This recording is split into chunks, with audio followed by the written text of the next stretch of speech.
नमस्ते, मेरा नाम नीलम है। मैं इस विषय के लिए आपकी मार्गदर्शक बनूँगी। आज हम निम्नलिखित विषयों का अध्ययन करेंगे। यूनिट 2 अग्नि सुरक्षा का ज्ञान। अध्ययन के लिए विषय प्रयुक्त इंजन ऑयल का सुरक्षित निपटान, वैद्युत सुरक्षा युक्तियाँ, ईंधन लीकेज की सुरक्षित रखरखाव, अग्नि सुरक्षा, विषक धूल का सुरक्षित निपटान,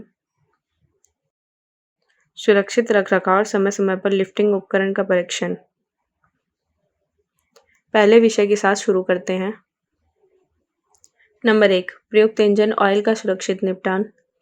उद्देश्य ऑयल को पौधे पशु खनिज स्रोत पेट्रोलियम और सिंथेटिक से चिकना चिपचिपा पदार्थ के रूप में परिभाषित किया जाता है जो पानी में घुलनशील नहीं होता और आमतौर पर ज्वलनशील होता है। जिन ऑयलों का इस्तेमाल किया गया है वे गंदगी धातु के टुकड़े पानी जैसे भौतिक या रासायनिक अशुद्धियों से दूषित हो सकते हैं।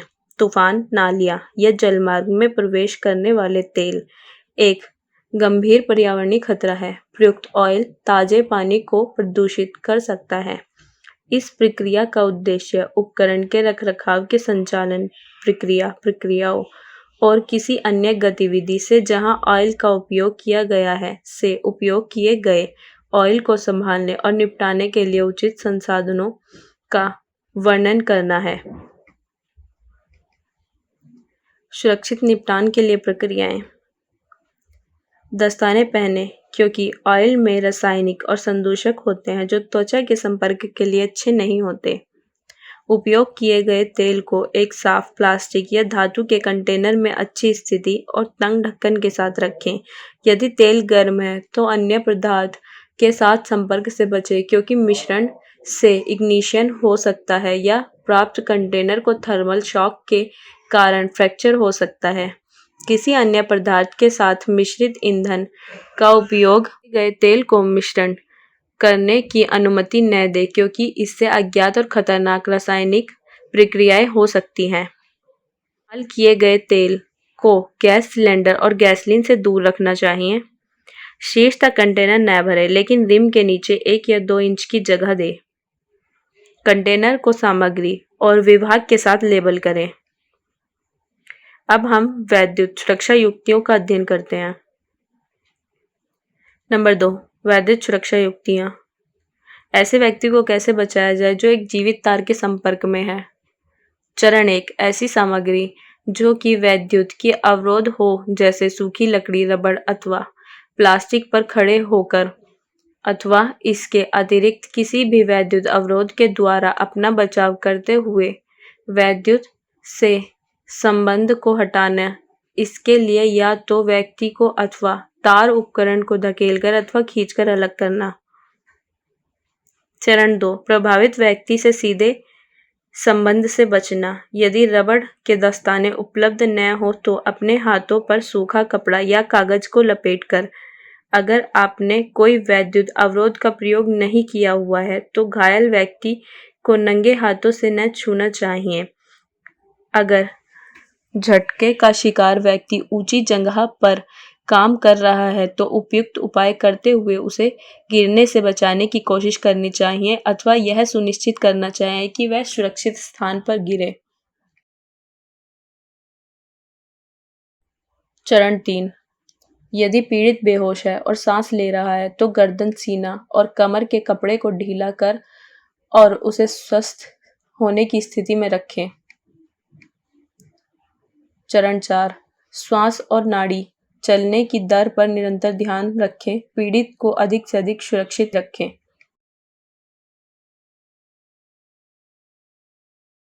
आइए अब हम ईंधन लीकेज से सुरक्षित निपटान का अध्ययन करें। नंबर 3 ईंधन फैलाव का सुरक्षित रखरखाव। डीजल ईंधन एक ज्वलनशील पदार्थ है तथा इसके रिसाव तथा जलकाव कार्य क्षेत्र पर फिसलने तथा आग लगने का खतरा रहता है। ईंधन का सुरक्षित रखरखाव। ईंधन का सही ढंग से रखरखाव न होना ईंधन झलकाव तथा विस्फोट का कारण बनता है। अतः ईंधन का रखरखाव उचित तरीके से करना चाहिए। ईंधन का अधिक गर्म चलते हुए इंजन के निकट नहीं रखना चाहिए। ईंधन टैंक में गर्म होने पर उसमें ईंधन डालें, इससे आग लगने का खतरा रहता है। ईंधन भरते समय धूम्रपान न करें। ईंधन की सुरक्षित रखरखाव। ईंधन टैंक में ईंधन भरते समय उसे गिराएं नहीं। ईंधन झलकाव को रोकने के लिए ईंधन भरते समय कुप्पी का प्रयोग करें। ईंधन झलकाव को रोकने के लिए हवा में ईंधन प्रणाली से निकालते समय ट्रे का प्रयोग करें। इंजन के पास ईंधन का रिसाव तथा झलकाव दुर्घटना का कारण बन सकता है, इसलिए झलकाव होने के बाद उसे जल्दी से लीक और स्पिल्स दुर्घटना का कारण बन सकता है, इसलिए उसे जल्दी से जल्दी साफ करना चाहिए। स्थिर इंजन ईंधन टैंक को तपित ईंधन टैंक से दूर रखना चाहिए। अब हम अग्नि सुरक्षा का अध्ययन करते हैं। नंबर 4, अग्नि सुरक्षा। ज्वलनशील पदार्थ के जलने को आग कहते हैं। न चाहे गए स्थान तथा न चाहे गए मौके पर तथा अनियंत्रित मात्रा में आग के कारण संपत्ति तथा मान को नष्ट कर सकती है। यह व्यक्ति को हानि पहुंचा सकती है तथा कभी कभी इसके कारण जान भी जा सकती है। अतः आग से बचने के लिए सभी कोशिश करनी चाहिए। जब आग के लगने का पता चलता है तो उसे नियंत्रित करने तथा बुझाने की तुरंत उचित कार्यवाही करनी चाहिए। आग के कारक। ईंधन। कोई भी पदार्थ, द्रव, ठोस या गैस जब जलेगा जब उसे ऑक्सीजन तथा उचित ताप दिया जाए। ताप। कोई भी ईंधन किसी निश्चित तापमान पर जलना आरंभ करता है। यह ईंधन पर निर्भर करता है। ठोस तथा द्रव जो जब गर्म किया जाए तो वे वाष्प उत्पन्न करता है। इस वाष्प के कारण संभवतः आग लगती है। ऑक्सीजन। आग को जलते रहने के लिए ऑक्सीजन सामान्यतः पर्याप्त मात्रा में हवा में उपस्थित रहती है। Oxygen heat fuel fire. आग के विभिन्न प्रकार। Class A fire, class B fire, class C fire, class D fire. अब हम विभिन्न प्रकार के अग्निशमक यंत्रों का अध्ययन करते हैं। नंबर 1, पानी से भरा आग बुझाने का यंत्र। ऑपरेशन की 2 विधियां होती हैं, gas cartridge types, spread pressure types. संपर्क को संरक्षण करके तथा आवश्यक पानी की क्षति को बचाकर दोनों में ऑपरेशन की विधि में डिस्चार्ज को आवश्यकता अनुसार रोका जा सकता है। नंबर 2, फोम भरा आग बुझाने का यंत्र। ये संग्रहित दाब या गैस कार्टेज प्रकार के हो सकते हैं। आग बुझाने वाले यंत्र का उपयोग करने से पूर्व सदैव उस पर दिए गए ऑपरेटिंग अनुदेशों को चेक कर लेना चाहिए। फोम अग्निशमक निम्न के लिए अति उपयुक्त होते हैं: ज्वलनशील रहित द्रव्यमान आग, रिंगिंग लिक्विड फायर। जहां पर वैद्युत उपकरण लगे हो वहां इसका उपयोग कभी न करें। नंबर 3, ड्राई पाउडर भरा हुआ आग बुझाने का यंत्र अग्निशमक, जिसमें सूखा पाउडर फिट किया गया रहता है। वे या गैस कार्टेज या स्टोर्ड प्रेशर प्रकार के हो सकते हैं। इनका रूप तथा कार्य करने की विधि पानी भरे वाले के समान ही होती है। इनका प्रमुख पहचान करने का लक्षण इनका फॉग के आकार का नोजल है। क्लास की आग से निपटाने के लिए पाउडर का विकास किया गया है।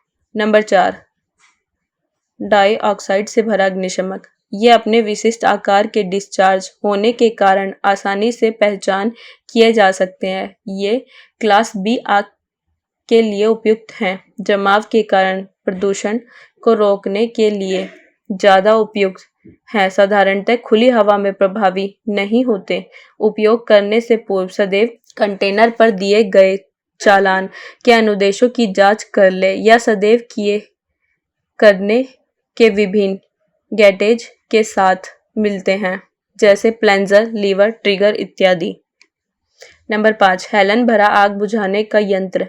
इन अग्निशमकों में कार्बन टेट्राक्लोराइड तथा ब्रोमो क्लोरो ड्राइफ्लोरो मीथेन भरा जा सकता है। जैसे गैस कार्टेज या स्टोर्ड प्रेशर 2 प्रकार के हो सकते हैं। ये बहने वाले द्रव के साथ छोटी आग को बुझाने में अधिक प्रभावी होते हैं। ये शमक वैद्युत उपकरण पर विशेष उपयुक्त तथा सुरक्षित होते हैं क्योंकि कल्स वैद्युत में नॉन कंडक्टिव सहायक होते हैं।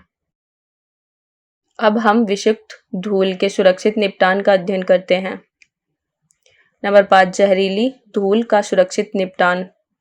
ऑटोमोबाइल विभिन्न प्रकार का धुआं उत्पन्न करता है, जैसे कार्बन मोनोऑक्साइड, नाइट्रो ऑक्साइड और अन्य गैसें। एस्बेस्टस धूल, जो मानव स्वास्थ्य के लिए हानिकारक है, विषैली अपशिष्ट को सुरक्षित ढंग से निपटाने के लिए व्यवस्थित और वैज्ञानिक पद्धतियों को अपनाया जाता है।